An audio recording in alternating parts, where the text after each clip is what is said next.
अस्सलामुअलैकुम वरहमतुल्लाहि वबरकातुहू। ये हम सब अच्छे तरीके से जानते हैं कि ज़लज़ला क़यामत की एक बहुत बड़ी निशानी है।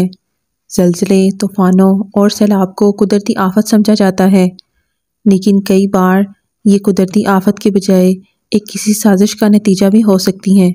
मसलन हार्प टेक्नोलॉजी। तुर्की में आने वाले हालिया ज़लज़ले ने बहुत से सवालात को जन्म दिया है कि क्या ये ज़लज़ला कुदरती था या फिर दजाली क़ुव्वतों की साजिश, और क्या इस तरह कुदरत के कानून के साथ खेला जा सकता है, और इस सब करने पर कुदरत खामोश है।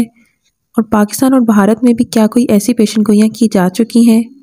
इन सब सवालात के जवाबात आज हम अपनी वीडियो में जानेंगे, लेकिन आपसे रिक्वेस्ट है कि अगर आप चैनल पर न्यू हैं तो चैनल को सब्सक्राइब कर दें। तुर्की में हालिया ज़लज़ले में 10 शहरों में तकरीबन 1700 से ज़ायद इमारतें ज़मीन बोस हुईं और 36,000 से ज़ायद जानी नुकसान अब तक की रिपोर्ट के मुताबिक हो चुका है। इस नुकसान का ज़िम्मेदार लोग अमेरिका की उस हार्प टेक्नोलॉजी को ठहरा रहे हैं। इसकी बहुत सी वजूहात हैं, क्योंकि तुर्की के लोगों ने ज़लज़ले से पहले एक लाइट भी आसमान की तरफ देखी थी, और साथ ही साथ ये वजह भी बताई जाती है कि जहाँ इस ज़लज़ले ने इस्लामी मुल्कों को नुकसान पहुँचाया और मगरबी ममालिक हत्ता कि इसराइल जो बिल्कुल करीब ही वाक़या है, वो कैसे महफूज रहा। सबसे पहले तो जानते हैं कि ये हार्प टेक्नोलॉजी है क्या। हार्प यानी hyper active acoustic research program एक ऐसी टेक्नोलॉजी है जिसके थ्रू इलेक्ट्रोमैग्नेटिक वेव्स को पैदा किया जाता है, और इस प्रोग्राम का रिसर्च सेंटर अमेरिका में अलास्का के मुकाम पर है। यहाँ पर तकरीबन 30 एकड़ ज़मीन पर 180 टावर लगाए गए हैं जो तकरीबन 2 बिलियन वॉट्स इलेक्ट्रोमैग्नेटिक वेव्स पैदा करते हैं। ये वेव्स आसमान में भेजी जाती हैं, जिससे मौसम को कंट्रोल किया जा सकता है। इससे बारिशें लाई भी जा सकती हैं और इन्हें रोका भी जा सकता है, और ज़लज़ला भी लाया जा सकता है। जहाज़ों को भी कंट्रोल किया जा सकता है। ये वेव्स इतनी स्ट्रॉन्ग हैं कि इन्हें ज़मीन की तह में भी भेजा जाता है और उनमें हरकत पैदा की जाती है, और इन वेव्स के ज़रिए फ़ौजी दस्तों के जहनों में भी इंतशार पैदा किया जा सकता है, और उनमें बर वक्त फ़ैसला करने की सलाहियत को कंट्रोल किया जा सकता है। और अमेरिका इसकी मदद से पूरी दुनिया पर कब्ज़ा करने के ख्वाब देख रहा है।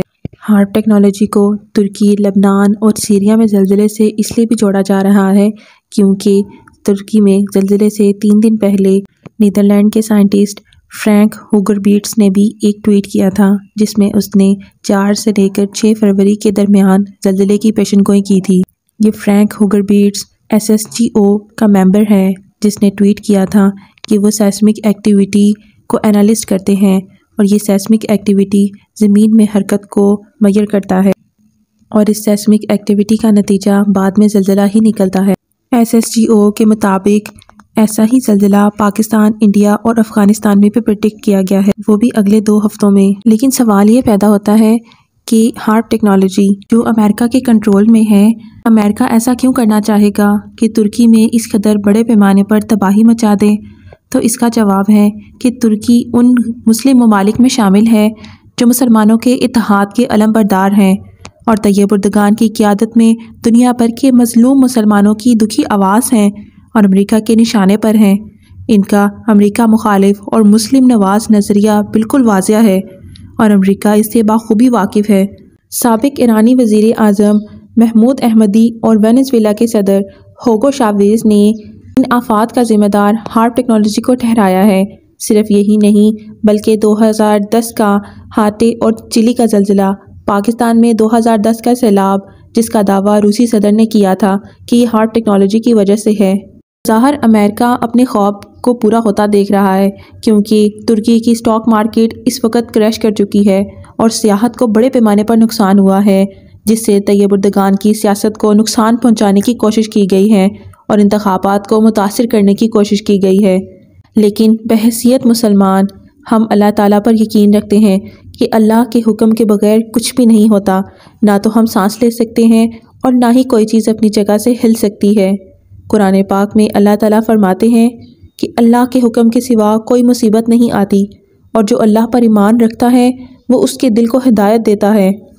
ज़लज़ले आने की एक और वजह हज़रत आयशा सिद्दीक़ा रज़ी अल्लाह ताला अन्हा ने बयान फरमाई कि जब औरतें गैर मर्दों के लिए खुशबू इस्तेमाल करें, जब औरतें गैर महरम मर्दों के सामने नंगी होने में झिझक महसूस ना करें, यानी जना आम हो जाए, जब शराब और मौसीकी आम हो जाए तो ज़लज़ले की तवक्को रखना। इसलिए हमें ज़लज़ले को अल्लाह की तरफ से अज़ाब समझकर इससे इबरत हासिल करनी चाहिए और इस वक्त खुशू और खुजू के साथ और कसरत से तौबा इस्तग़फ़ार और दुआ करनी चाहिए और सदका करना चाहिए।